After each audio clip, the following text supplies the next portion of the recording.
Hey guys, Sean here. Welcome to the F1 Word and to the Italian Grand Prix race reaction thing. Great start. What a race. Is that 6 in a row? I thoroughly enjoyed that one. Absolutely fantastic. What did we get? We got plenty of wheel-to-wheel racing. Bit of controversy. We'll talk about that shortly, I'm sure. Overtaking, contact, penalties. Just brilliant. Tension as well. Fantastic. I can't express just how much I really enjoyed that Grand Prix. And that's it for the race reaction. It's not really. That's my immediate reaction. I thoroughly enjoyed that one. Like I say, 6 in a row now, going all the way back to Austria. It was all doom and gloom, wasn't it, after France, but it's been brilliant. Championships are still pretty much decided, but as long as the racing is good, who cares what's happening in the championship? I don't. I'm here to watch really good racing. It was Charles Leclerc who took the victory. Before I go any further, thank you so much to Lewis from Bloomy Design, the guy who does all the graphic design for this channel, for letting me use that picture. It is absolutely awesome. So thank you for that. And that's going to sit there just for a little while, so enjoy it. It's very nice. But let's start, as we always do in these streams, by having a look at the final race result. There you go. Charles Leclerc took the win in the Ferrari at Monza. 0.8 of a second up the road from Valtteri Bottas. That got a little bit close, but just hung on in there. Lewis Hamilton was third in the second Mercedes, made that extra pit stop, so that's why the gap's so big, but he was falling off with the tyres. Daniel Ricciardo fourth and Nico Hülkenberg fifth. Come on, Renault, what a weekend. Great to see them up there picking up some big points. Back in the fight for fourth, maybe. I think there's 18 points between them now, so they're in it. Alex Albon, he was 6th. Sergio Perez, great recovery to 7th place. Max Verstappen 8th. Antonio Giovinazzi 9th. Lando Norris 10th. Pierre Gasly, he was 11th in the end. Lance Stroll dropping to 12th. We're going to be talking about him and the guy behind him.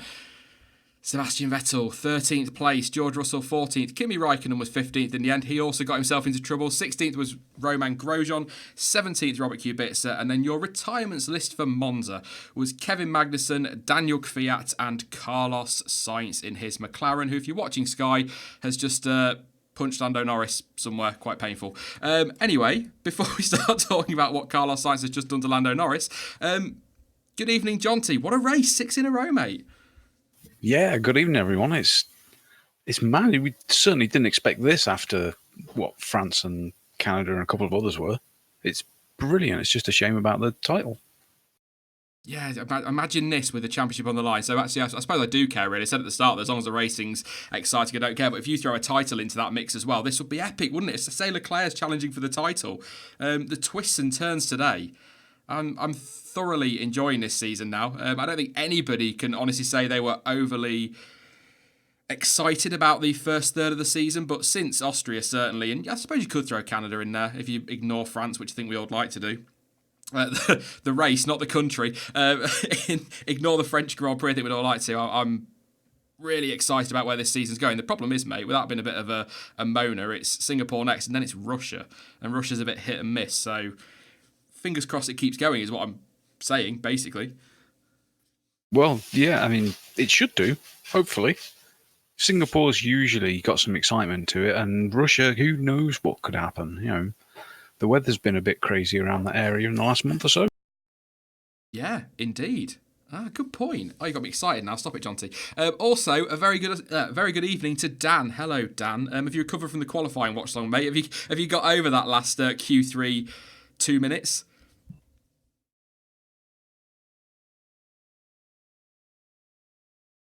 Dan, for some reason, is not allowed to talk in this chat, so we have to go on the other one, Jonty. Let's try it again, Dan. It did it yesterday. It wouldn't let you talk, would it? Are you over what happened in Q3 yesterday? Can I talk now? Am I allowed? You can. You are allowed.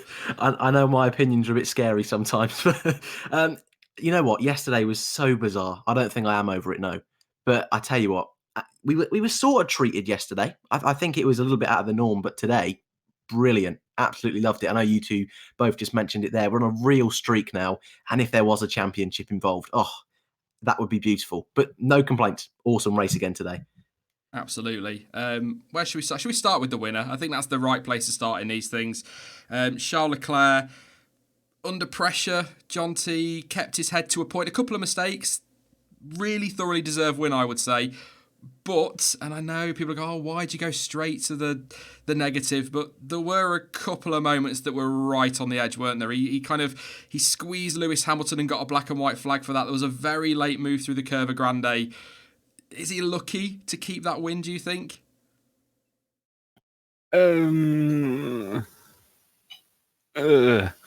That's tricky. I'd probably have to say, if there'd been a couple of races ago, I'd have said yes. But a couple of races ago, they would have definitely given a penalty. It's been made very, very public and very clear that they were going to be using the black and white more to allow the racing to happen, but also let the drivers know that they are paying attention. I've got a feeling Charles was actually thinking about that. Says, I can get away with one naughty move. Yeah. That's why I like the black and white flag, because I said in the watch along, they basically get told, do you know what, that was a little bit on the edge, don't do it again or you will get a penalty. So I think I agree with the steward's decision on that, based on what they're now saying they're going to do. Like you say, a couple of races ago, that's a penalty all day long, because they were just throwing them out left, right and centre, weren't they? So it was a squeeze on Lewis. The late move in Curva Grande, I didn't like. I said it in the watch along, I didn't like that move. It was late, but again, it's right on the edge. And these drivers were bitching and moaning a few races ago that they want to be left to race. And then they're all on team radio when it's not going their way, moaning that they want penalties handed out. So I think the FIA are in an awkward position where they can't really win with people. That's just the way it is. But what I will say, Jonty, and I know we were calling for this after Canada, I loved the fact that Michael Massey came out on Sky at the Sky pad with Anthony Davidson and went over the decisions today. Yeah, absolutely. I mean, that was massively important, because we needed to have it explained why the penalties were different for Vettel and Stroll. That was the main point, I think. It gives us that clarity, doesn't it, Dan? It stops us. People are still going to be unhappy with decisions, but at least we can say, I don't agree or I do agree, but thank you for explaining why you came to that decision. Yeah, exactly. I think that was a real step forward this weekend for Formula One. I know some people will be a little bit upset at the decisions that were made today, but I thought they were pretty spot on. And the black and white flag, beautiful. Absolutely love that thing. I think it's so needed at the moment in Formula One all season long. There's been penalty inconsistencies, and, we spoke about it many times. That is so hard because all these incidents are slightly different. Even the Vettel and Stroll incident are different. But I think with Leclerc in particular, it was right on the edge. But I think at least just to give a warning first, just to say, look, if you do that again, penalty. I personally think that's the right way to go. So very happy they're using the black and white flag a lot more. And like you said, Michael Massey coming out on Sky, I think also brilliant touch. Yeah, they've said, haven't they? The black and white flag is essentially F1's yellow card now, which I like. I like that. I think people should get a warning before you throw penalties at them. Unless, obviously, we're going to talk about Vettel later, unless it's a stupidly severe incident like we saw earlier, then I think that's it, straight to the penalties for them. But things like that, Hamilton's done it enough time in his careers, Verstappen's done it enough time in their careers, but all the noise on social media is that Leclerc should have this win from some, Leclerc shouldn't keep that win, he should have got a penalty, if it had been Verstappen, if it had been, whataboutism, which is what we get in Formula One all the time in the fan base. But I'm sure those people making the noise would feel very differently if Hamilton had squeezed Leclerc or Verstappen had been in that position. So that's all I'm saying on that one. Let's quickly move on from that, but shouldn't take away from his victory today at all, Dan, should it? Because he drove so well, and yes, he made a couple of mistakes, but such a mature drive under huge pressure from a 5-time, soon-to-be 6-time world champion and his quicker teammate at the time. Oh my God, all the pressure was on his shoulders today. I mean, okay, if you've got Hamilton behind him, with Vettel out of the picture and Bottas as well trying to mix up a different strategy, that's intense enough. But to be at Monza in his first time in a Ferrari, I mean, that must have been so difficult. And even just to see his reaction at the end when he walked out onto the podium, you could see it still meant so much. And that's what was brilliant today. Okay, like you said, made a mistake into turn one. Can't remember what that, doesn't really matter, but made a little lock-up and it gave Hamilton a chance. And that's when there was that little bit of argy-bargy squeezing going on. But apart from that, like you say, a really mature drive. And I at the end of the race, I was thinking to myself, my God, this dude hasn't even done 50 Grand Prix yet. He's only in his second season. It's really is unbelievable. And he really did deserve it today. Yeah, I agree. I think I said in the watch along as well, Jonty, 2 very emotional wins for him. Obviously, what happened to his good friend Hubert, that tragedy in Belgium, to win that race was hugely emotional. But to win at Monza, first race at Monza for Ferrari, the emotion he must be feeling must be insane. I mean, he looks so proud. The crowd have clearly taken him under their wing. They're quite happy with him, and the atmosphere there is just phenomenal. I don't think there could have been a more popular outcome in Italy today. Oh, absolutely not. I mean, you got, what is it, the first Ferrari win there since 2010? I think Alonso, yeah. 2011? Something like that. Yeah. You know, he's given them what they've been desperate for so long. And of course they're going to take to him. You know, the Italians, they have probably more passion for it than anyone else. I mean, you just look at the scenes for the podium afterwards. It was just incredible. So that's going to cement him as one of their legends forevermore now. And he can only get stronger from that and get more popular there. And hopefully it should make it easier on him because, like you say, the pressure that must have been on him coming to Monza as a Ferrari driver for the first time is massive. Couple of mistakes. Again, we do need to pick out. He locked up and went across the chicane, went deep into turn 2 as well, into the second chicane at one point. Do you agree? No penalty at the first chicane, Jonty? I was adamant on that watch. There are a lot of people saying, he's cut the corner, he's kept the position. Lewis wasn't passing him in turn 1. It's not like they were side by side, I think. And he came off worse, didn't he? Lewis was closer after Leclerc had made that mistake, so I don't think that's a penalty either. No, definitely not. But that is all down to, did he gain an advantage? No, he lost out. So that's a very easy one as far as I'm concerned. Yeah, I think we can agree on that one. But I don't want to go into this too much, Dan, because I'm planning something on it, hopefully this week or next week, certainly before, where are we next? Singapore. But are we now looking at a changing of the guard at Ferrari? We'll talk about Vettel in a minute. Is this it now? Is Leclerc staking a claim for that number 1 status, if you like? Oh, just put you right on the spot there. Why not? Yeah, thanks, man. I mean, we spoke about it yesterday, didn't we? Talking about, I know it's a little bit different, but who was going to get the toe and would they give Vettel the advantage? We all know what happened at the end of quali, so we don't really know there, but I think slowly it is changing. And at the beginning of the season, Vettel was getting, I think it's fair to say, preferential treatment with strategy. I think especially after the last 2 Grand Prix, that is out of the window instantly. So slowly change is definitely happening.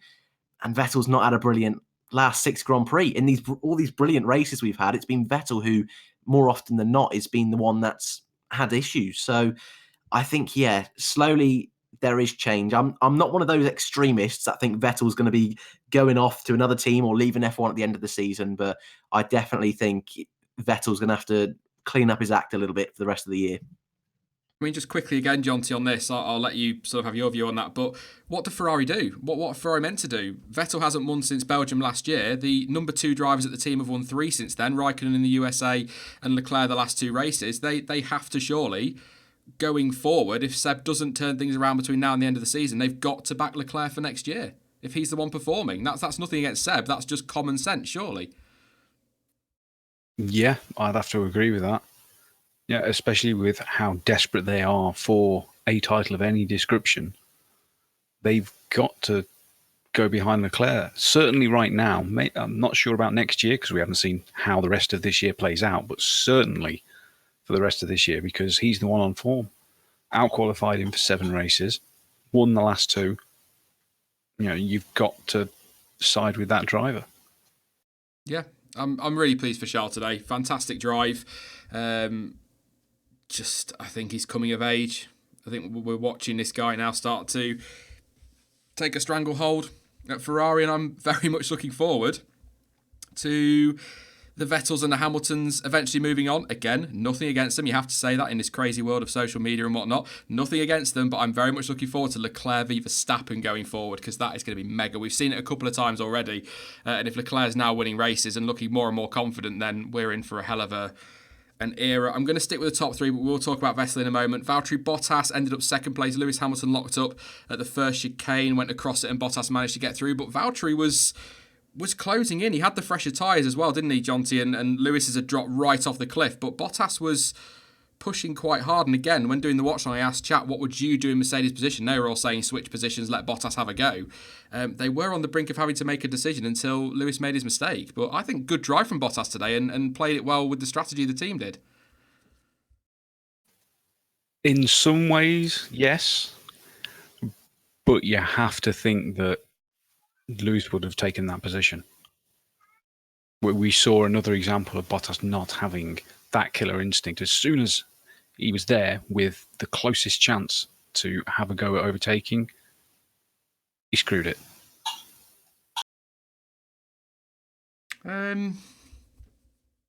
Yeah, I kind of get the point you're getting at, but then I'd probably say Hamilton had his chance and didn't take him, and then his tyres fell off that cliff.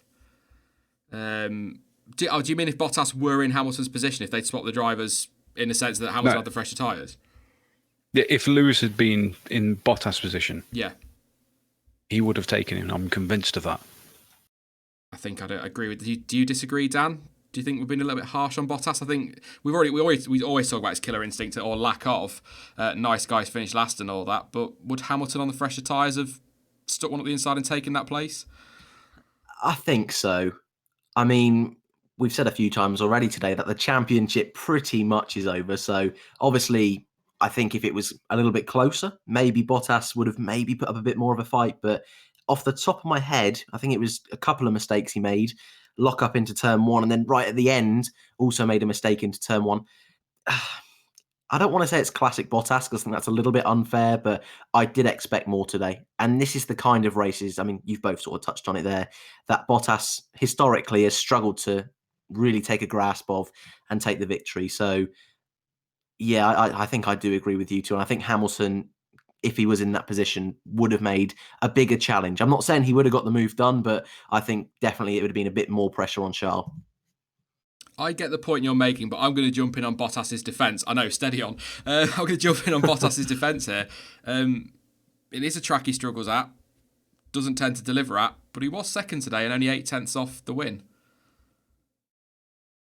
Yeah, I can see that as well. And as you know, we can't forget that he was on a completely different strategy to Lewis, but also Charles. You know, Charles was on the hard tyres that should last longer. And it was only, I think it was 8 laps maybe. Valtteri's tyres were newer than Charles. So I think at the end of the race anyway, probably Charles had the better tyres. But no, I still think the same as Jonty, I feel here. And if it was Hamilton in that shoes, I would, again, I'm not saying he definitely would have got the move done, but I think he would have given it a better chance, if that makes sense.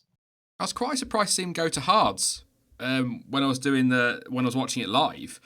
But actually, as it turned out, Jonty, the way that Hamilton's tyres fell off, it was actually quite a smart call from Ferrari. I know Lewis had the dirty air and that will have been wearing his tyres out, kind of like Kimi and Bottas last year, a reverse in that respect. But it actually turned out to be quite a good strategy call from Ferrari, which that's 2 weekends in a row, which is slightly disconcerting.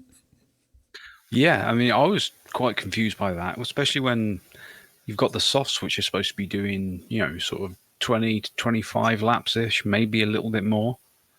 You shouldn't even need the hards. And yet it certainly seemed to be the right call because the mediums were done at the end. Yeah, they went right off, didn't they? That lock-up at turn one, that was down to the blisters as well on some of the slow-mos that we saw with Lewis's car were quite bad on the inside of his right front, I think it was. So struggling on those, dirty air, the usual stuff in Formula One, the stuff that hopefully in 2021 we won't be talking about quite so much, tyres and whatnot. Hopefully we'll just get really good races. Really hoping that the 6 races we've had is something that we get every race in 2021. Probably a tad ambitious there, but got to try and be positive at some point. Sebastian Vettel, on the subject of being positive, I was apparently a bit brutal to him in the watch along. I said he was a moron for what he did. Moron may seem a bit harsh to some people, but I think that was an absolutely stupid move from a 4-time world champion. And I see all the time, I've seen it on social media already, he couldn't see Stroll. Well, he needs to be more aware that there are going to be cars coming through a very fast chicane. And the threat of him being T-boned was huge. Stroll could have quite easily gone into the side of him if he'd not taken evasive action. 7 days on, 8 days on from what we saw in Spa, I'd like to think that the driving standards will be slightly better from a four-time world champion. But on a note of everybody, I think some of the driving standards this weekend in Formula 1 and Formula 3 have been absolutely atrocious. And that's something that I hope the FIA get everybody together and go, come on, what the hell are you doing? Qualifying yesterday was a farce. Yes, it was funny, but could have been safety issues there. F3 was a joke. The safety concerns there in qualifying and in the races as well. Seb Vettel today, I've got no defence for him. I am probably one of the few channels on YouTube that has got quite a strong defence of Sebastian Vettel. I feel like he gets a lot of unfair stick and a lot of unfair flack. I think he doesn't get the credit he deserves for what he's achieved in his career. But I can't defend that, Jonty. Am I wrong? I cannot defend that move. He made the mistake himself, and then he drives straight in front of Stroll and hits him. Yeah, there's no defence for that at all. He just didn't think at all. I think it's another element to the pressure that's on him. He didn't even consider whether there was going to be space or not, because you're certainly not going to be able to see. You can't turn your head with the hands device on and the head protection, the headrest that's in the car. So he should have been waiting maybe for radio or getting waved on by marshals or something. You shouldn't just go straight into that when it's completely blind for him. It really is way beyond anything I've seen from a driver of that experience, I've got to say. Absolutely. I mean, yeah, 100% right decision for the penalty. I think 10-second stop go. It is the harshest one they can give without throwing a black flag. But I think that's 100% a penalty. I can't defend him. Like I say, I try to defend him where I can because I think he gets way too much stick. But today, he was appalling. That move is just... I mean, he's made the mistake. It's another mistake. Let's not gloss over this one. A spin, clipping the curb on the entry, the back end gets away and he spins it. That's bad enough. And, you can meme that all you want. But to just drive into... I agree with you, Jonty, because I thought this. There were people that were saying to me, well, hang on, he can't see. What's he supposed to do? He can't sit there forever. No, you're right, he can't. But, these radios that these drivers are constantly on bitching about the car in front, why couldn't the team have used their driver trackers, which they've all got, and say, stay where you are, mate, don't move. Right, you're clear. You need to go now, but you're clear. Rather than him just going, all right, there's 3 cars I've just avoided. I'm now going to drive into this one. I can't defend him. Yeah, exactly. And if you've been thinking smartly, you think about people like Prost in the past, knowing everything inside out, or even Hamilton Nürburgring 2007 knew he was in a dangerous position, so could wait with the engine running because the stewards would move him out of the way. He should have sat there and waited for the inevitable VSC that would have come up, and then him and his team would have lost less time. He would have lost less time as well if he waited, like you're saying, waited for the team to say you're safe to go, because then he wouldn't have had to make the pit stop, would he? And he wouldn't have got the penalty. So what's the penalty? The pit stop is 20, 22, 23 seconds, something along there, maybe a little bit more, maybe a little bit less. And then you then throw in your stop go as well, which is 30, 35 seconds. That's why he's so far off. If he waits, he can make... Yeah, he's still lost positions, but he can make his way through. I just think the team... Maybe I'm harsh saying the team need to take responsibility because they're the ones... He's the one that's made the mistake, but they should be on the radio too. I mean, to be fair, we've not heard the team radio yet. The team might have been on to him saying, just wait a minute. But what do you make of it all, Dan? Am I being unfair? People are going to give me stick for it, but I love that. No, I agree with you too. I mean, again, 4-time world champion. Shouldn't be doing that. Even just when the cameras just cut to him with the spin, like you say, you think, oh, come on, Seb. There was no one really giving him pressure from behind. It was only in the first, I can't remember what lap again, but I think it was maybe lap 8, lap 9. We'd barely even started the race. So you're thinking, oh, Seb, what you doing? And then when he comes back on the track, you two have both said it perfectly. I have no clue what he was doing. And Sean, you said that you called him a moron. I said similar kind of things. I just wasn't streaming. It was only in front of my dad, so he didn't really have much. I sometimes forget I'm streaming. That's the problem. Yeah, exactly. But I had a similar kind of reaction. And I thought, when they gave the penalty, I said, that's, I don't want to say a little bit too lenient, but I thought it probably fits the crime. He did deserve the maximum penalty. Even the fact that if he hadn't hit Stroll through Ascari, like you both said, that is so dangerous. So dangerous. There could have been avoided. And I think even Stroll himself is lucky. He only had a slight spin out, but very easily Vettel could have hit his rear tyre a lot harder. Like you say, Vettel could have been T-boned, and that could be an extremely serious incident. So I'm so disappointed. And I think it's 3 penalty points now on his licence, close to a race ban. You just don't expect it at all. And like you said a minute ago, with maybe a changing of the guard, instance like that, if Leclerc was doing that, someone who, has just joined the sport, you're ripping into them that they shouldn't be in Formula One at all. So, lost for words, really. Lost for words. Yeah, I was going to say about the penalty points, his woes don't end there. He's got 3 more penalty points, which leaves him 3 away from a race ban, and they don't get removed until the US Grand Prix. So any major misdemeanor, in fact, it doesn't even major, speeding in the pit lane, that's probably 2 points, and then maybe a penalty in one other, and that's another 2 points, and he's got a race ban. And we all thought it was Grosjean nailed on for this one.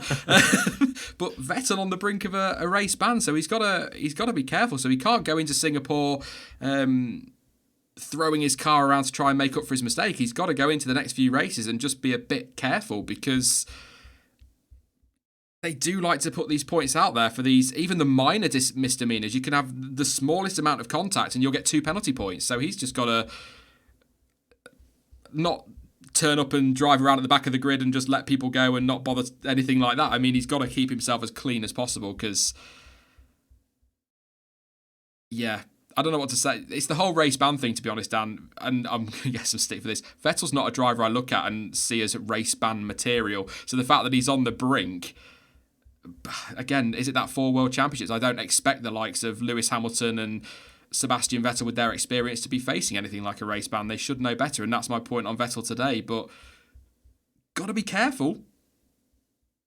Yeah. Yeah. Sorry, John, I'll let you go. No, yeah, you go.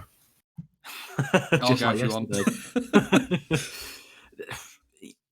Perfectly summed it up, Sean. I mean, you do not expect that. And Singapore, it's been a track in the past where he's got some penalty points and not gone so well. And with street circuits like that, it's very easy just to make a slight lock up, run into the back of someone.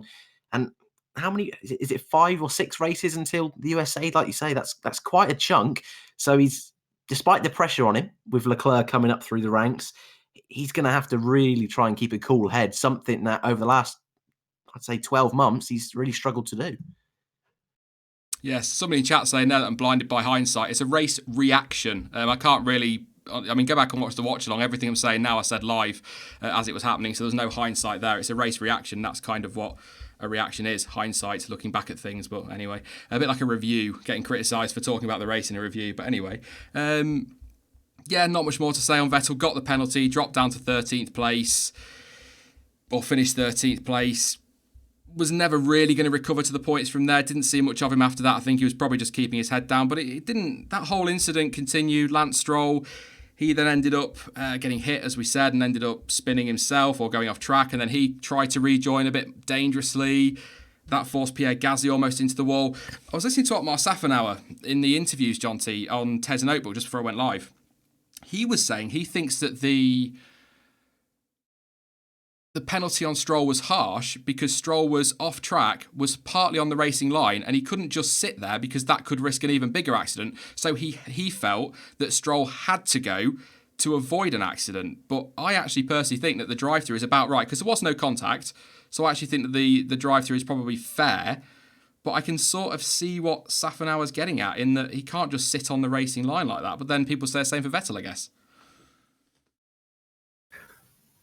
Yeah, it's very difficult because they were both where the racing line is. But like you say, and like it was explained in the Skypad, that difference was the fact that there was contact. That was the main difference. Which you have to say they are very different things. So it's fair. But I would probably be more harsh on Vettel because of the experience element. Yeah, and like Massey said at the Skypad, and he just touched on it there was contact in the Vettel one, which makes it worse, and that's why they had to give him, or felt they needed to give him, a bigger penalty than Stroll. It's I wouldn't want their job. I've said it so many times. I would not want to be a steward because they're never right. But I think Dan said it earlier. They're kind of I don't know what I'm trying to say. I think they've got everything just about right today. There were a couple that you can question, but I can't think of any decision. I'm just sort of pondering off the top of my head now. I can't think of any decision that they got horrifically wrong, Jonty. I'm coming to you because you usually come in at this point and go, well, actually. I don't think there's anything specifically wrong over this weekend. It's just been all over the place. Very, very strange decisions, things to do with timing being changed manually later, which is very, very odd, and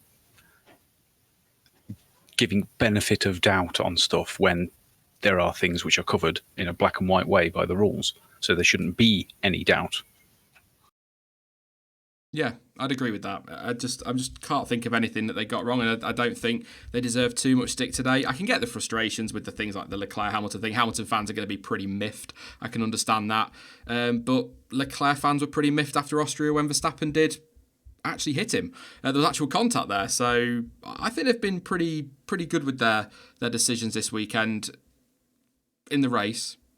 I don't totally agree with some of their decisions after qualifying, but I think in the race they're about spot on. But I'm going to move on from Vettel because I could talk all day about how frustrating he is at the minute. But that's just Seb. I don't know. I don't think he's talent. What's the phrase I'm looking for? What is that phrase in football, Dan? Oh, don't look at me. Form is temporary, class is permanent. His talent hasn't just evaporated. He's still got everything that he had when he was winning world championships. It's just not. He's just not delivering it, is he? And maybe it is fading. Maybe I'm wrong.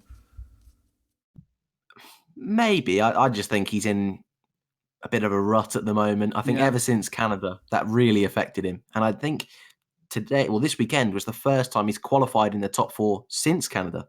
So I think, like you say, a bit of form at the moment. And he just needs one good result and he'll be back to normal, I think. Yeah, Sky was saying that. They reckon, because obviously I'm really on one now, recency bias is something that they've covered before on late breaking. But because time in F1 is so short, I think is the words they used, one amazing result and everyone will be like, oh, he's still got it. It's all sorted. I have said all season, one win and he will kick on again. But we'll move on from Vettel. We'll kick on. I want to talk about Daniel Ricciardo and Renault. We were baffled in the quali watch along yesterday, Dan, when we saw them so high up the grid. Not only, apparently, do they have one lap pace, they now have race pace. And yes, of course, Verstappen, you would assume, would be ahead of them. And had Vettel not made his mistake, he'd be ahead. But they weren't just 4th and 5th. Apart from Albon, who was 1.1 seconds behind in the end, the teams they should be racing, the likes of Racing Point and McLaren, were a long way off. They were comfortably top of that midfield this weekend and threatening Red Bull at times and obviously finishing ahead of them in the race, but in terms of pace threatening them. So really pleased for them, and they needed that. They really needed that. Where has that pace come from? They've needed that this season. I mean, brilliant turnaround for them. And I mean, even considering over the past couple of seasons, it's always been, the Renault engine isn't good enough, isn't brilliant in a straight line. Show up to Monza, 4th and 5th. I mean, incredible for them. I mean, and even at one stage of the race when the leaders came in and did their pit stops, Leclerc and Hamilton, the fight came up behind Hülkenberg, and I just assumed it was a blue flag. Not actually fighting for position. I was thinking, oh my God, we haven't seen this for so long. It was a real bit of fresh air for Renault this weekend. And you touched on it earlier at the very beginning. I think it's 18 points now behind McLaren, who themselves have had an unlucky few Grand Prix now with some big results that were in the bag being taken away. But Renault, being a works team, this is exactly what they need. I just feel a little bit sorry for Hülkenberg because he's still right up there in the points with Ricciardo. But no, brilliant job from both of them today. And no mistakes I can think of off the top of my head either, which when you're in the midfield, that's exactly what they need to be doing.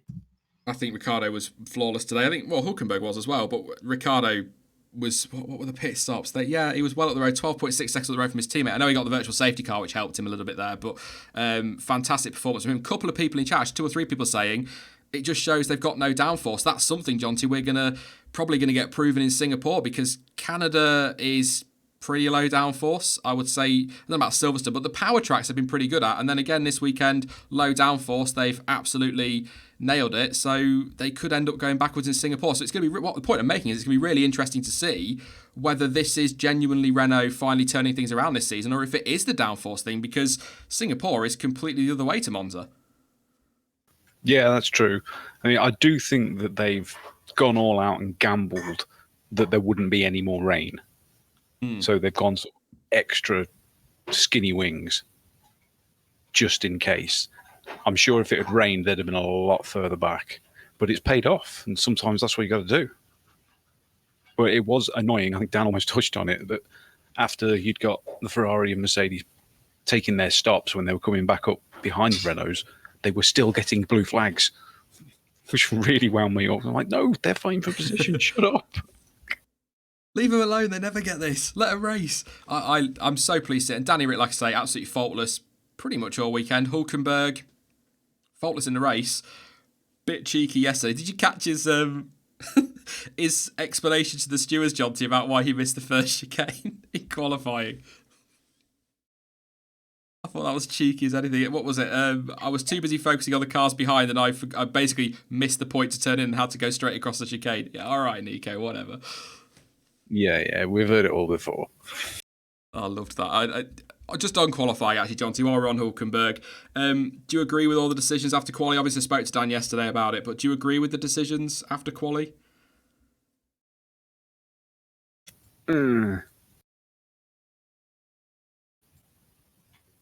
Not really. There should be something else in place to deal with that, I think. Yeah. I think the stewards said it, didn't they? That the FIA have got to do something to try and police this. I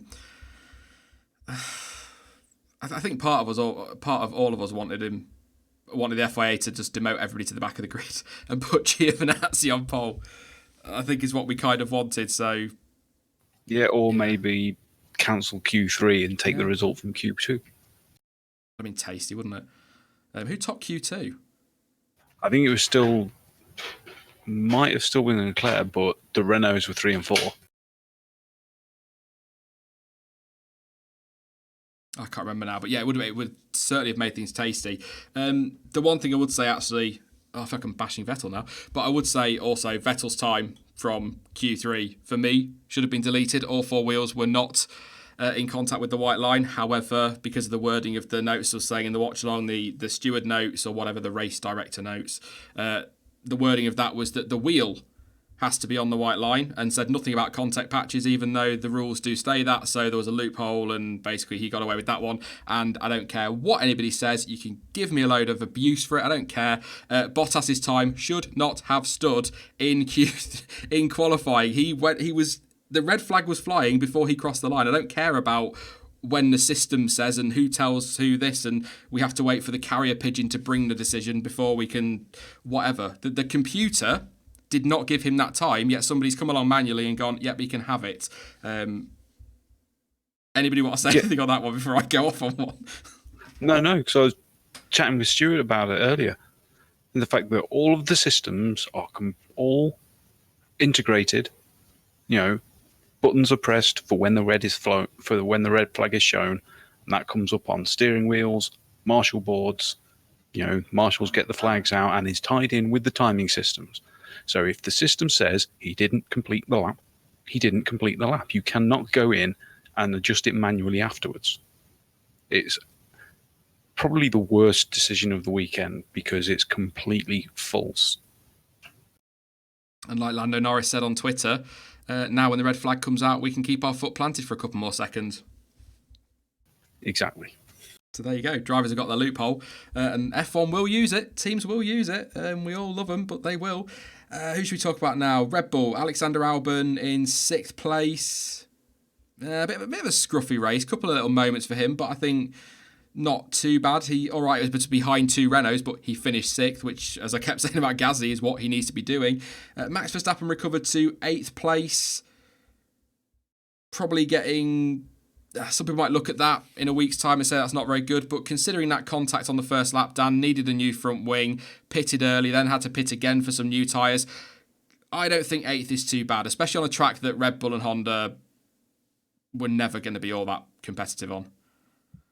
Yeah, and there was no safety car periods or proper safety car periods that helped him really catch up. So I think he probably did as good a job as expected today. I was surprised he couldn't get past Perez. Really surprised at that, actually. Sergio did a really good job defending. But I'd like to ask you two a question. What happened on lap 1 with Verstappen?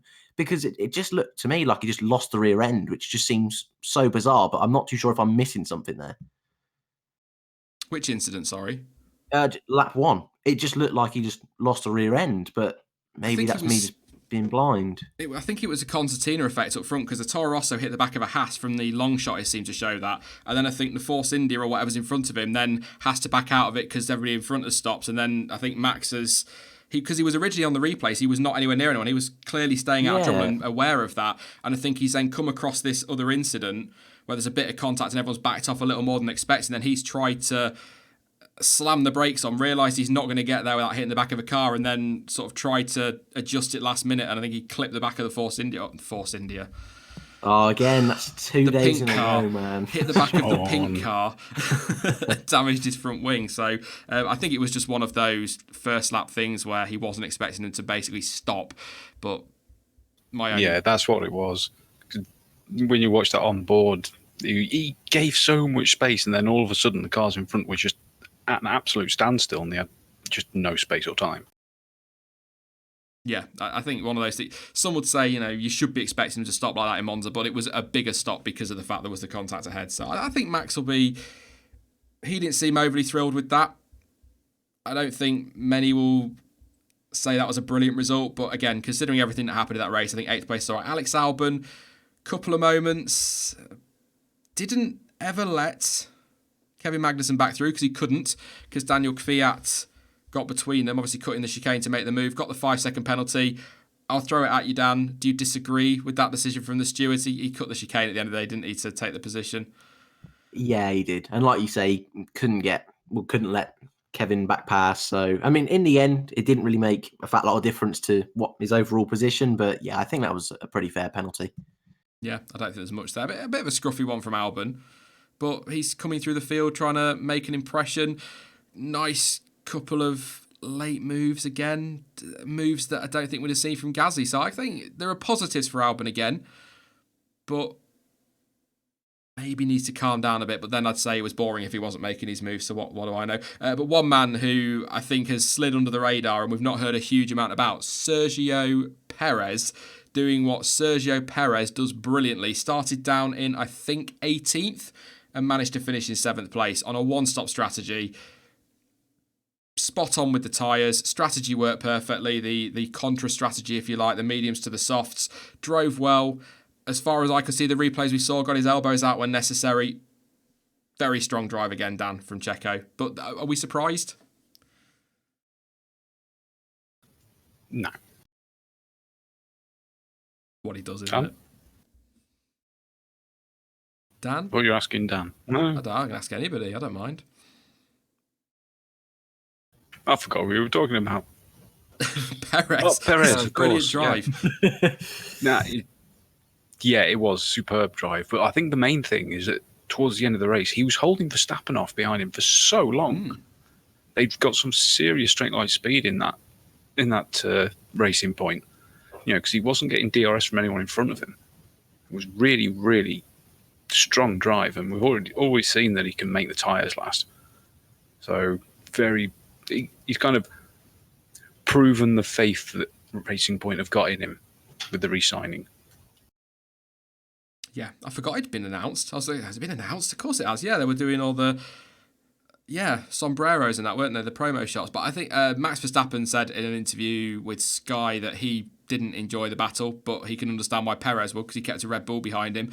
Really want to watch some replays of that. I'm sure F1 will release it on YouTube at some point, but I would love to see that battle. Perez, I can't really say much about him. And do you know what? It seems to be the driver every week that finishes in 7th place. I don't know what to say because we didn't see an awful lot of him. But what we did see of him, he just was brilliant. And I think deserves a hell of a lot of praise for his 7th place. And I think Giovinazzi as well. 9th place, home soil in an Alfa, which is, I believe, still flying under a Swiss flag. I don't know. I think so. But still an Italian car in an Italian driver in an Italian named car. 2 points home race. Pretty stellar job, to be honest, Dan. Yeah, he's really been improving, I think, Giovinazzi. I mean, Spa last time, I think he was on for an 8th place again. Obviously made the mistake on the very last lap. But again, yeah, today where other drivers were making mistakes, we saw both Haas cars make mistakes. We saw Vettel, Stroll make mistakes. I mean, Raikkonen had his penalty. So some of these guys got a little bit lucky moving through the field. Kvyat and Sainz as well, who were up in the points, obviously retiring. But no, Giovinazzi, he's getting there slowly. And I think, to be honest with you, if he can keep this up for the rest of the year, he'll be all good for next year. Really impressed with him this weekend. Yeah, looks like he's got that seat for next year as well. So if he knows that, according to Karun Chandok, he's got it. Apparently, Karun Chandok was told by Gio's dad that he's got the seat for next year, and Fred Vasseur had to come out and say that's not true, nothing's been decided. But if he is going to get that seat, maybe it is that, don't worry, mate, you're more than likely going to keep your seat. Maybe that's just lifted a bit of pressure. I think the home crowd as well will be behind him, an Italian driver. So I'm really pleased for Gio. I just hope he can kick on from here. 3 points now, not amazing, I know, considering what Kimi's done, but it is Kimi Raikkonen, but I think he'll be very pleased with that. As can Lando Norris. I think Jonty wants to say something on Gio, though. Well, I was going to say, it was a stat that came up on Twitter. He's the first Italian driver to get points at Monza since Trulli and Fisichella in 2006. Really? Wow. Been a while. That seems mad. Try to think of the Italian drivers we've had since then. Liuzzi. That can't be it. And Fizzy. And that's it. Wow. Yeah. Christ. So, yeah, triple well done then for Giovinazzi. Lando Norris, like I say, 10th place, not a great weekend for McLaren. Dan kind of touched on it a moment ago. Not a particularly brilliant one. A point's a point, though, Jonty. I guess he didn't seem thrilled when he was asked by Ted Kravitz before he was punched in the nuts by Carlos Sainz on live TV. Didn't seem overly happy about that 10th place, but point's a point, isn't it? And it's not a track that McLaren were expecting to be particularly strong at. Yeah, and considering where he started and the fact that we've already seen the McLaren start suffers a little bit on the power tracks, it's a decent result. Anything you want to say on Norris, Dan? I think it's quite obvious to everybody listening, and to probably you two as well, that I don't remember seeing a ruddy thing of him, to be perfectly honest. So, fill me in, Dan. How was Norris's race? Sorry, I'm the same as you, I'm afraid.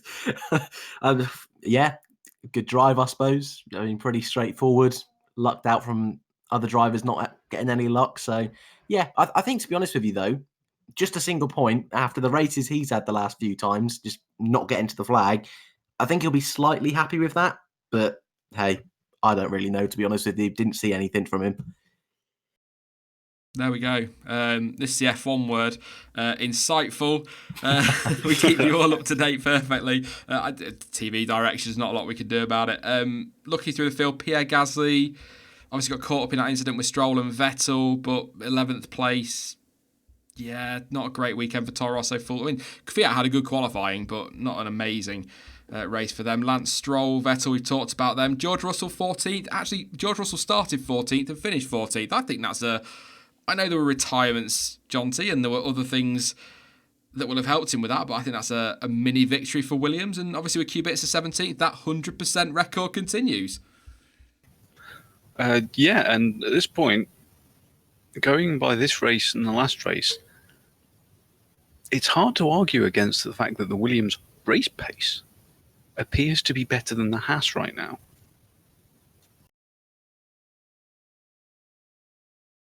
I'm just pausing because that's quite a statement. Yeah, but you look at how the results are, and certainly compared to how they're qualifying, they're just going backwards while the Williams is very, very slowly going forwards. It's a fair point. Williams said this about Spa, but they said it again before this weekend. This is the track they're expecting to struggle on the most this season, so I think that's a really good result. I'd need to... You've done it again, Jonty. You've said something that stunned me completely. I'd need to go and look at that again and have a look at some other info, but I'm just looking at the timings here. 20, 30... he was well up the road from Grosjean. I mean, Grosjean made a second stop, but he was well up the road from him. I think if you put them together one lap pace, if you were to say put Russell versus Magnussen, then Magnussen would absolutely trounce him. But the race pace thing is an interesting point because they are doing better. Wow. Dan, how'd you take that? Grosjean slower than a Williams? Or the Williams cars? Yeah, it was a bit painful to see at the checkered flag, but and while I disagree with what you said there, Jonty, what I do have to say is Williams' reliability, brilliant this year, but also just the driving. I think it's fair to say Kubica has been the slower of the two, but they've not been getting involved in silly incidents. I mean, both of the Haas boys today. Grosjean had a spin early on out of Ascari, destroyed his tyres, had to do an extra stop. Magnussen, a similar kind of story. Locked up into turn one, had to do an extra stop. So I think Haas have definitely got their own issues at the moment, and both drivers are making mistakes. But Williams, while I disagree on race pace, I think Haas still has the edge. I think their drivers just having that consistency is really helping them at the moment. Well, it's nice to talk about Williams for a couple of minutes. We don't usually give them much time, do we? Because there's not really anything to say. But yeah, I think they're... I mean, Kubica's last, but you could argue that's probably where the Williams should be anyway. So I don't think that's all. I think Romain Grosjean, we'll talk about Haas while we're on that. Magnussen retired, I assume with a mechanical issue. I've not seen anything since. In fact, whilst I'm saying that, I will just double check Twitter and see what Haas are saying, but I think it is just going to be a mechanical issue. He just came into the pits, maybe thinking about saving power unit, maybe. A hydraulic problem, there we go, that's that sorted. Shut up, Sean. A hydraulic problem for Kevin Magnussen that saw him retire. Romain Grosjean, P16, not... I mean, Dan, it's all yours, mate. I want him to do well. But then I realise if he does well, I can't banter you. But I really want him to do well because I like him, but he's not delivering, is he? Come on. I'd like him to do well as well. I thought you might. Yeah, he's just not, though. I mean, today was a perfect opportunity. I was thinking about this halfway through the race, and for K-Mag, both of them, if they hadn't made their mistakes, may very well have been in the points. You look at Perez, where he started, thanks to Sainz being out of the race, Kvyat being out of the race, Vettel making his mistake. It's days like today where they need to be picking up points, and Grosjean in particular, with his experience, because I think it's easy to forget he's been in Formula One since 2012, he shouldn't be doing things like that. He really shouldn't. And with the pressure that's on his shoulders for a seat next year, with Hulkenberg getting a P5, yeah, again, another driver I'm just a little bit disappointed with today, and I expected better. That's a very good point, actually. I'd forgotten about it. He spun, didn't he? Am I right? Yeah, he did, yeah. He had a spin, and then he had to pit early because, obviously, that's flat-spotted tyres, so that was his race compromise. But it's compromised because of his mistake. Don't get me wrong, I'm not making excuses for him, but it was never really going to come back. But it's the point you made there, you've got Verstappen making his way through the field, struggling with that car, not really delivering the power they need it to. Pierre Gasly wasn't really anywhere. Lance Stroll had his penalty. Sebastian Vettel got his penalty. It was an opportunity for Haas to pick up a point today, Jonty, which wouldn't make a huge difference to them in the constructors at the moment because they're well behind Alpha, really. But a point is a point, as I was saying about Norris, and Dan's spot on. They've got to capitalise on races like today. Yeah, exactly. And at the moment, they can't capitalise on anything.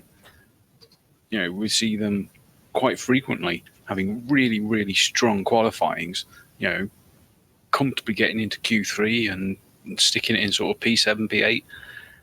And then the next day, they start in reverse and everyone else starts in first. And it's so confusing.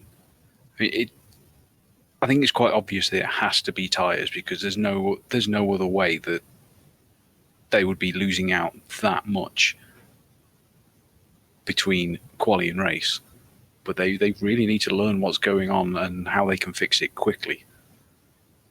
I know they said they won't, but I think maybe time to focus on next year, try and solve this problem, put all their efforts into the last 7. Is it 7 races? No.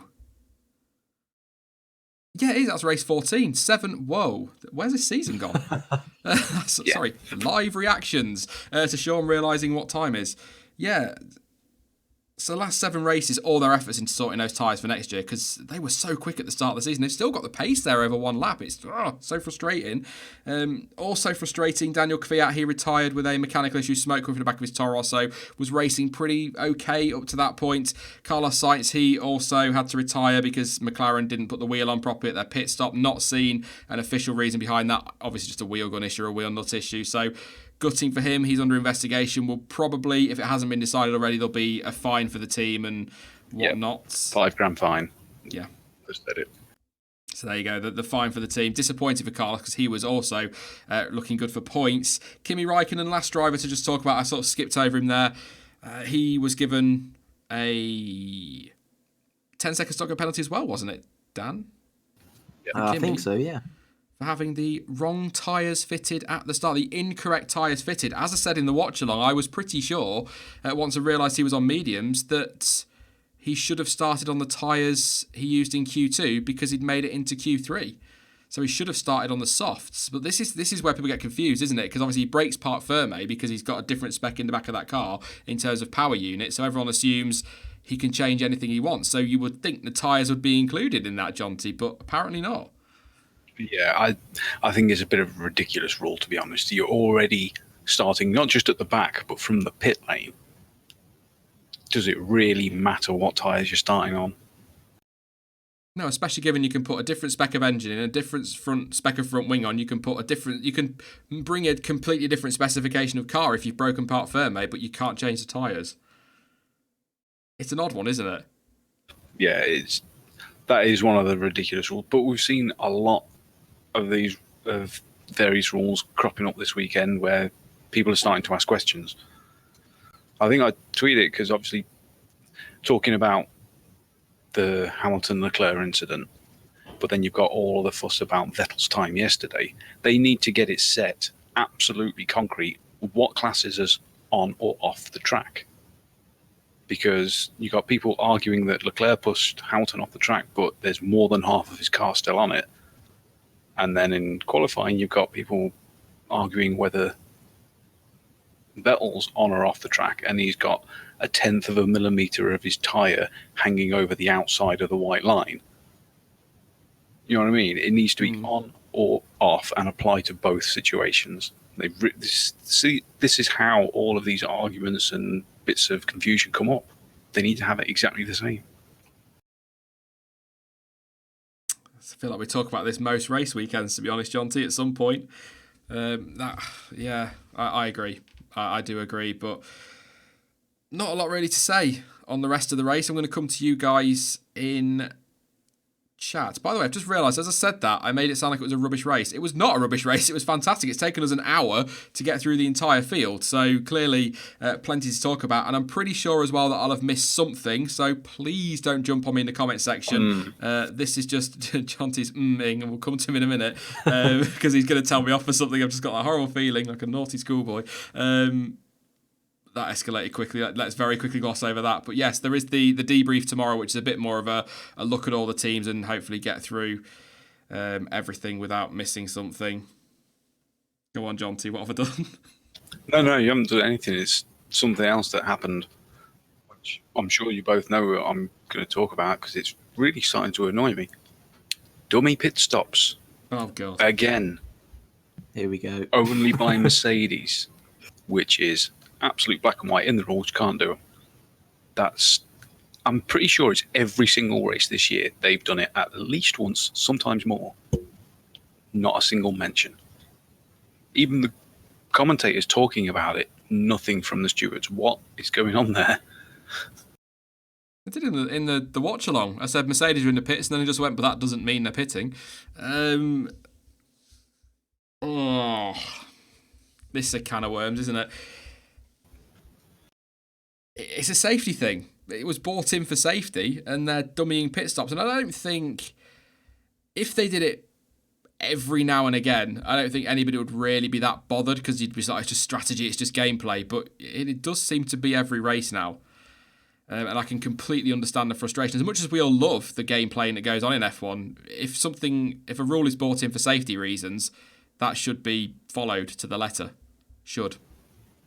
Yeah, and we actually have proof of it being just a dummy today. At least it's reasonable to see it as proof, because you had them come out for the dummy with a set of hard tyres, go back in 2 laps later, in comes Hamilton and puts on a set of mediums. Now, that's far too close together to be the difference between a choice of tyre. 2 laps between medium and hard is nothing. So to me, that says it's a deliberate dummy stop to try and force a reaction from Ferrari. They just didn't take it. I think they're finally growing wise.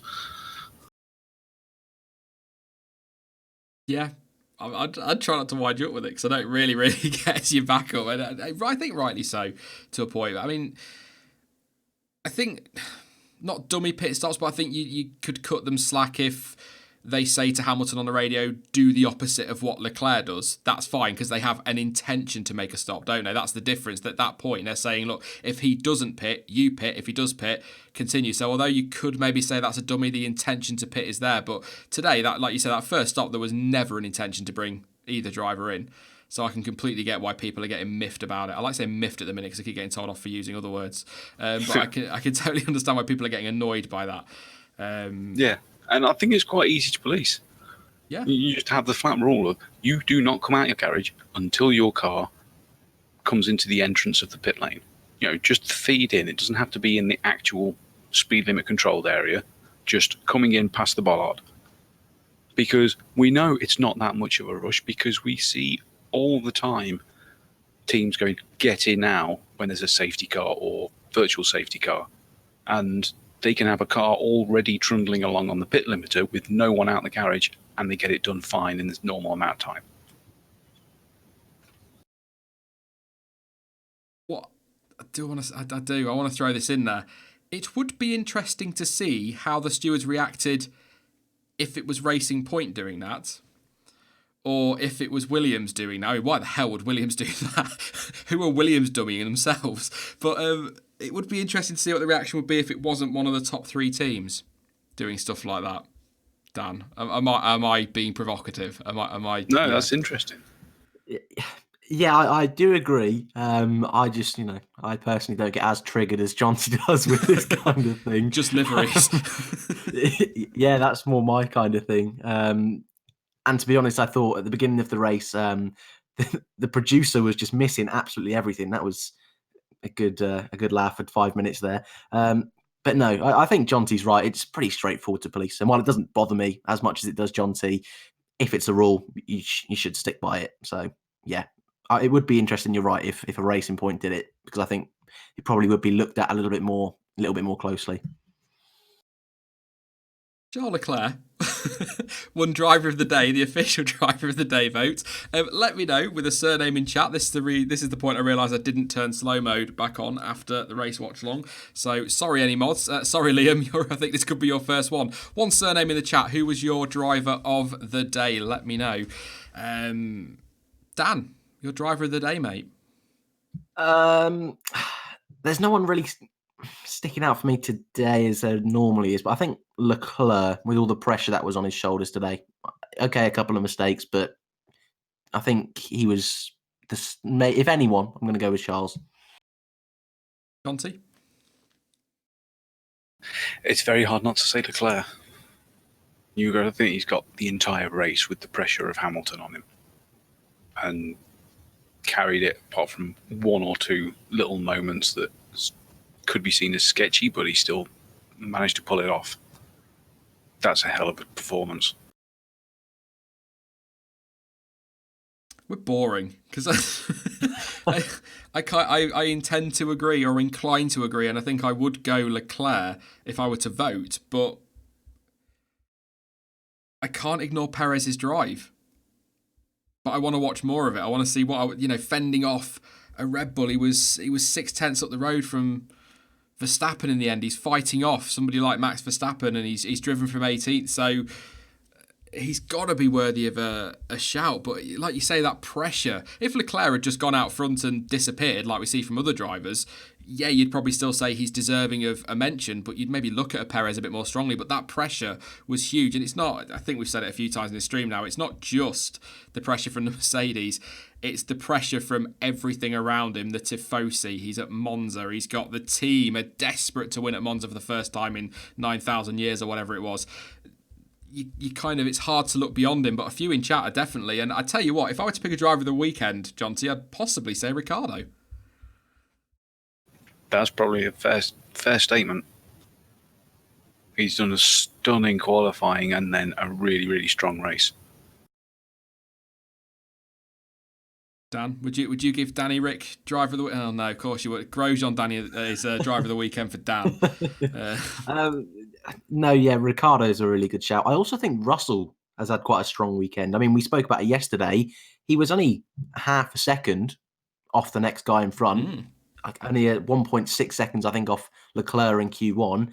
And today, kept Vettel behind for a fair amount of time, which in a Williams isn't too bad a job, and finished P14. But no, I think Leclerc stand out. And yeah, Ricciardo, I think, driver of the weekend. I'll read some of yours out. Apologies, I've just had to refresh the YouTube dashboard page because it wasn't showing the chat, so I haven't got everybody's. But I'll read some of them out. Fiery Wolf says Vettel. Manfred of Man says Hamilton. Leclerc for WXM 1967 maybe. Ryan M says Leclerc. Joseph says Vettel. We're going to get a few of those, aren't we? You know it, says Leclerc. Ricardo says Liam. Let's go through a few more. Raymond says Leclerc. Annette. Surprise. The only thing more predictable than Dan picking Grosjean for things is Annette picking Ricardo. So it's Ricardo for Annette. You noticed. Sandeep says Leclerc. So we've got any different ones. Perez for Razzo. Nico Rosberg says Moses Baker. By the way, huge kudos to Martin Brundle for putting Nico Rosberg on the spot with that, just like you did in Monaco in 2016. Comment at him. That was excellent. Didn't go down particularly well, I don't think. Ricardo for me says F1 fan 89. Bloomy, thank you very much, mate, for letting me use that picture. Fantastic, look awesome on stream. I might just leave it there forever. Says Charles, and I think Bloomy's probably nervous now because I'm going to go to him after this and be like, can you make one of those for every single race winner? And then he'll just turn his DMs off. Leclerc, yeah, a lot of people saying Leclerc. Perez getting a shout as well. Button. Bottas says Will Furman. Could we Bottas? No. Nah, I'm not feeling that one. Okay. Okay. If he had managed to at least force Leclerc to outbrake him, get alongside, even just once, then maybe. But he didn't. Yeah, I just saw somebody say Giovinazzi as well there. Forza Ferrari says Giovinazzi. I couldn't put him in driver of the day, but I think he drove really well today. Deserves a couple of points. A couple of Hulkenbergs coming through as well. But yeah, I think Leclerc seems to be the popular choice. Perez definitely deserves a shout, and Ricciardo was mega all weekend. So were Renault. Like I said earlier, really looking forward, or not looking forward to, but fascinated to see how they perform in Singapore versus Monza, because then we're probably going to know, which we kind of all suspect anyway, that it is the chassis that's the issue and not the power. 1,000 horsepower, of course, don't forget, as they were bragging at the start of the year. Have all the horsepower you want. If your car's no good, your chassis is no good, it's not going to do a great amount of anything. But I don't think I've missed anything major from the race. But like I say, I'll go over it in the debrief tomorrow. If I have, we'll take a few of your questions in just a moment as well. Don't forget, if you are new, to drop a subscribe on the channel and leave a like. That makes no sense, but you get what I mean. Went through 78,000 subscribers today, so thank you so much to everybody who subscribed over this weekend. Really, the sub count has shot up, so massively appreciated. I'm not gonna get all soppy. We're cruising towards 80k. If we can do that by the end of the month, that would be mega as well. I keep saying mega today. That's my other word, along with miffed and mega.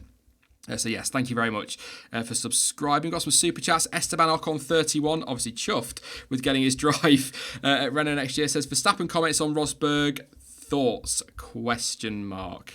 Hamilton enjoyed them, didn't he, Jonty? His comments on Rosberg. I agree. I said it on Twitter. I hate to be that guy, but I said it on Twitter long before Max Verstappen did, that Rosberg is the new Villeneuve. A couple of months back. He's certainly going that way. No, he's definitely going that direction, but he's a lot more amusing with it because he keeps poking and prodding and stirring stuff up. And I'm sure as soon as he gets a reaction from anyone, it'll stop. Like a proper angry reaction. Yeah. He's almost like a pseudo bully. I did find something out today, actually, about Rosberg, which I just take a deep breath in chat, and you guys as well.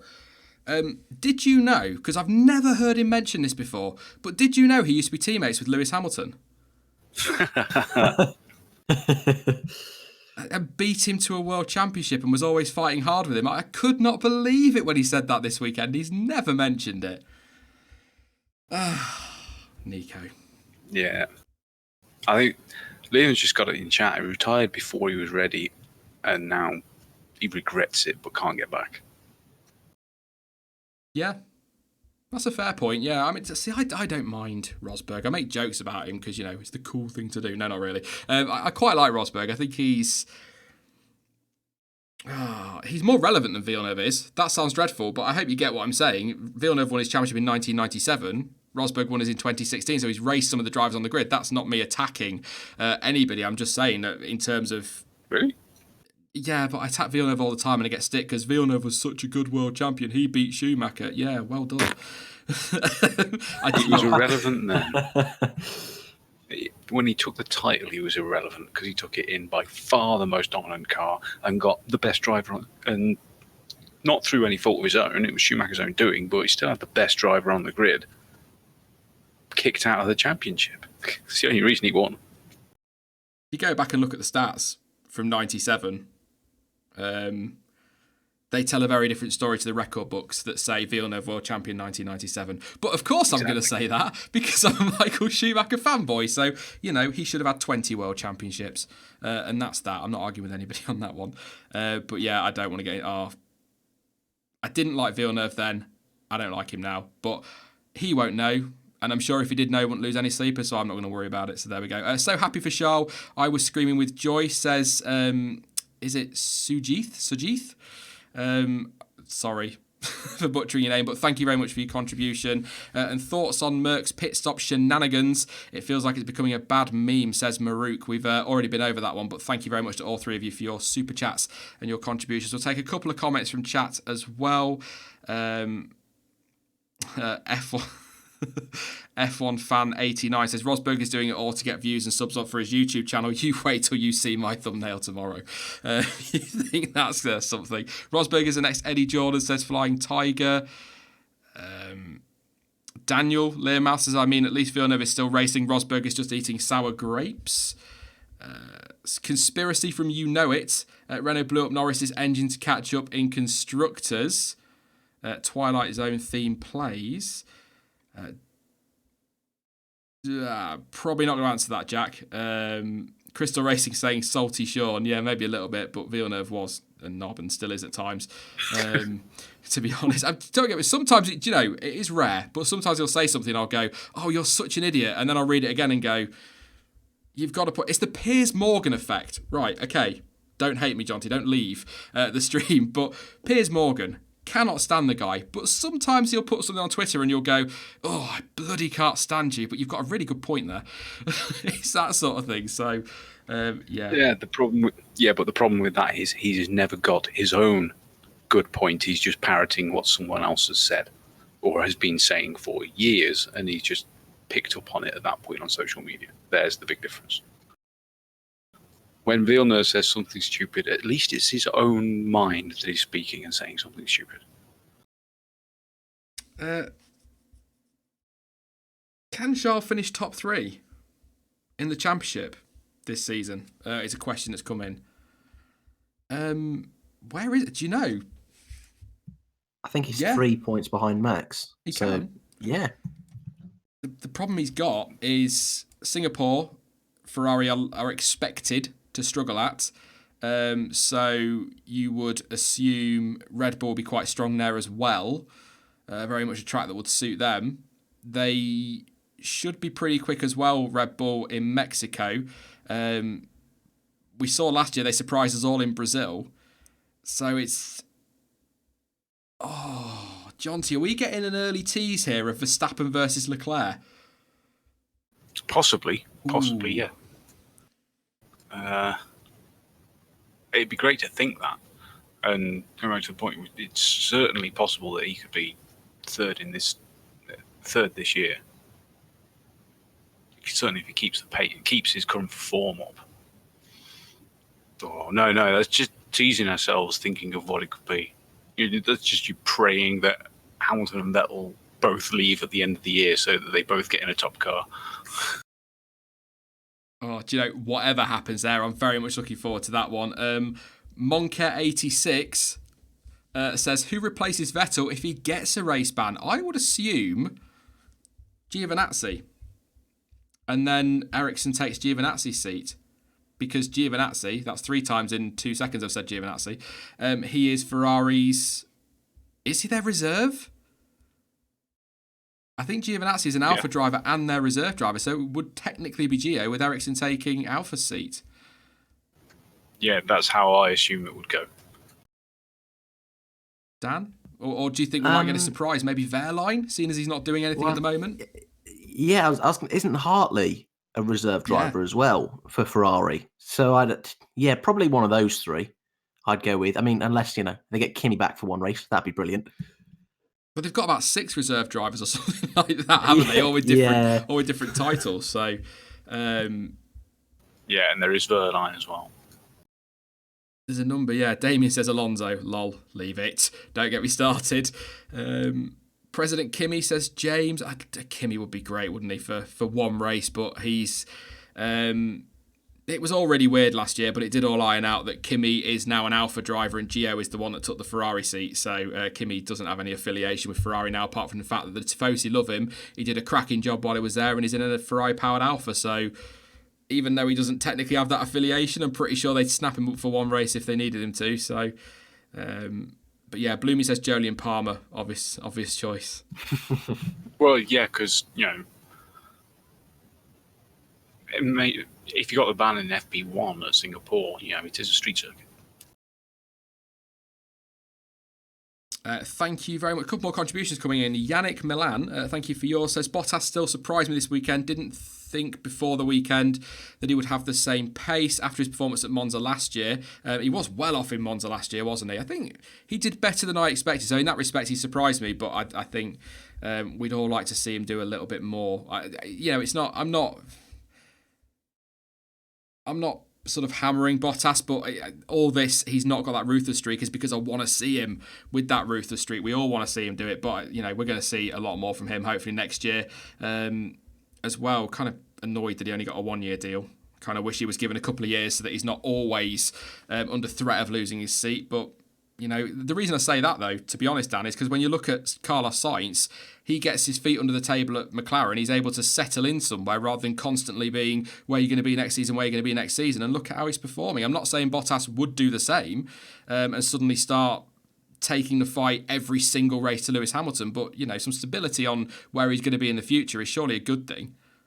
Yeah, well, I'd agree with that. But I think Bottas, especially this year, has made big strides forward. I mean, the second half of last year, I know you two have spoke about it quite a few times, about when Bottas gets his contract, he seems to dip in form a little bit. But I think today's drive, the fact he's even just close with Hamilton, is just a big leap forward from last year. Last year, he was qualifying P5 in the race, couldn't really move forward. This year, at least, he's picking up those podiums. And I know we've still got 7 races to go, but last year, there were a few occasions where he was just nowhere at the end of the season. So I think he's, for me anyway, earned or warrants getting a couple of years deal, but I know Mercedes are just keeping that seat a little bit open for Esteban Ocon or a potential Verstappen move or something like that. See, I think the fact that they've let Ocon go to Renault on a 2-year deal says to me that Russell's jumped the queue on that one. Ooh, that's a hot take. Just saying. A couple more super chats as well. Annette, thank you very much for your contribution and for joining me, I think, all day pretty much today. So you were mad during the testing streams in Australia and you were there at stupid o'clock in the morning listening to me and Stuart waffle on about pot noodles. So thank you for your support as always. Says doing an awesome job, guys. And finally, Sajith with another contribution. Thank you very much for that one, mate. Says, do you see McLaren going back to Mercedes engine? That was a talking point prior to the weekend, or certainly over the last couple of weeks. Is the rumours going around that they might drop Renault and go back to Mercedes. I think McLaren would love a Mercedes engine back. I kind of would quite like the name McLaren Mercedes back on the grid, but then I quite like the McLaren Honda thing, so that didn't really work out, did it? But I think that'd be pretty cool. The question is, now that they appear to have sorted their chassis problems out, Jonty, do Mercedes want to give them an engine? Probably not. That would just be saying, here, please go and take our thunder. If I was in charge of Mercedes, I would never give Red Bull an engine. Or McLaren, sorry. No, that I was going to say, it's the Red Bull thing, isn't it? Do you want to give Adrian Newey a power unit with power? You really don't, do you? Because then you're all in trouble. But I'd love to see the name back, McLaren Mercedes. I like I say, I watching F1 from '92, so a huge chunk of the time I've been watching F1, it's been McLaren Mercedes, and I associate that with all their years of success through my F1 support years, if that makes sense. So it's a name I'd love to see back. But then if we're going to get into that, Tyrrell, they'd be great to see them back. Minardi. Oh, Dan, I'm off again, Grandad. Yeah, I'm more thinking HRT. Quality teams like that. It's a bit early for that, isn't it, mate? You're not. Anyway, let's move on from that one. I think we just had another super chat through as well, or a couple more as well. Kaylin Strimbu says, do you think there is any chance a non-Mercedes driver will win a title next year? I can see it happening, but maybe I'm just dreaming. Thank you for your contribution. I think... If the performance rolls over and carries on through to next year, Leclerc's got a real chance at it. It should do, shouldn't it? Because next year is going to be evolution rather than revolution because of 2021. So it really should be, in theory, again, I know on paper, races aren't run on paper, but in theory, next year should be effectively an extension of this year, shouldn't it? So we should continue to see that development. It's just who would do it? Who's more likely, Red Bull or Ferrari? I'd argue for Red Bull at the moment. Yeah, but again, that's based on Vettel being the lead of Ferrari. Yeah. That's quite clearly changing. So we don't know how things could go. And one last one. Thank you very much to KVJ as well for your contribution. It says, are Merc just afraid to push the engines after Spa? I don't know if they'd be afraid to, but to be fair, if you throw Perez in from qualifying, that's 3 failures in 2 race weekends, which will concern Mercedes, won't it, Dan? But I don't think the works team or the main team would be concerned about pushing the engines because they look like they were trying today. Yeah, I don't think they'll be too concerned. I mean, apart from, I know this is the new spec engine, but they've been pretty reliable all season long. And apart from Perez today, that's the only incident during, well, no, but Perez was fine in the race, wasn't he? What am I on about? Yeah. So when it's actually in the race, it seems okay. So I wouldn't expect them to be holding back at all, to be honest. Yeah. Well, didn't we hear? It might have just been speculation through the commentary, but it sounded like they weren't giving Lewis maximum engine modes. So there could well be some concern there. He did, didn't he? He did say, give me more power. And Mercedes tend to give their drivers all the power, don't they, when they need it? So it's one to ponder, definitely one to ponder. So thank you for that question. I've never really thought about that, but yeah, it could be. Certainly a concern for them, certainly their customer teams, and these are supposed to be identical power units, so the concern will be there. I don't know. We'll see with that one. But thank you very much, Dan, for popping along. I'm going to leave it there because I can't quite believe it's nearly been an hour and a half. I didn't realise it was as late as it is. So thank you very much for coming along, mate. It's been a pleasure as always, and ready for Singapore now, I guess. Yeah, I think I'm ready for a 2-week break, though. Yeah. To be honest with you. That's needed, but thanks for having me, man. It's been a blast. No worries at all. And thank you as well to you, Jonty. 7 in a row in Singapore? Got to be, surely now. Knock on wood, though, before we say any more. Yeah, I mean, my desk wood, so I'm touching it all the time. But we can be very, very positive about what Singapore could bring, especially with the pace of the Red Bulls mixing things up. And also, one last stat that I caught on Twitter, I can't remember who from, but it's relevant because on this day in '96, Pedro Diniz took the very last point for Ligier in Formula 1, which I thought was quite cool. That's quite a cool stat. Quite a nice one to end on as well. I like that. But yeah, thank you very much, guys, and I'm sure I will probably talk to you very shortly. Yeah, see you later, folks. See you later. Awesome stuff. Thank you to Dan and to Jonty as well. And of course, thank you to all of you for tuning in. Once again, thank you very much for today and helping me get through 78,000 subscribers. Massively appreciated. So if you are new, don't forget to drop a sub and leave a like on the stream as well. Fantastic race, 6 in a row. Couple of weeks off now before Singapore, but I'm well ready for the next one. Although, like Dan says, it's always nice to have a bit of a break. But back-to-backs as well. Singapore and Russia, I think it is, possibly Japan. I can't remember, I think it's Russia, but yeah, really looking forward to the race in Singapore. The debrief will be out tomorrow or Tuesday. I'll aim for tomorrow, but if I'm a bit behind, then it'll be Tuesday, but it will be out at the start of next week, looking at all of the teams and all of the drivers. In the meantime, though, don't forget that you can follow me over on social media, and all of the links you need for that are in the description down below. But as ever, thank you for watching. I've been Sean, this has been the F1 Word, and until next time, goodbye.